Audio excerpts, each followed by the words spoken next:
আমি শুনেছি তোর নাম নাকি বাঘ। তুই ঠিকই শুনেছিস। তোর নাম বাঘ হোক আর যাই হোক, তোর ওই 50 বিঘা জমির মধ্যে আমি একটা ফ্যাক্টরি দিব।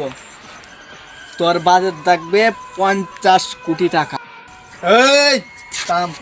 ওই তোদের পোলাপানকে সামলা, না হয়তো আমি দেখে নেব। এই দেখে নিবি মানে?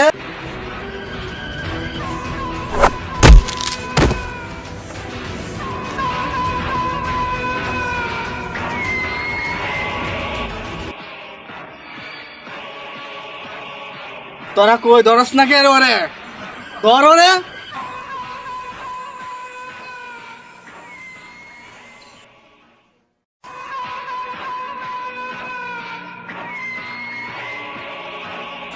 এত হাইকোর্ট স্কোর থাকতে 4 বিজ্ঞানীদের টার্গেটে পড়েছি। শালাদের ঘুমানোর কাঠ নেই, পিঠের নিচে তক্তা, তোরা বসে ভাব নেই যেন ওরাই প্রধান।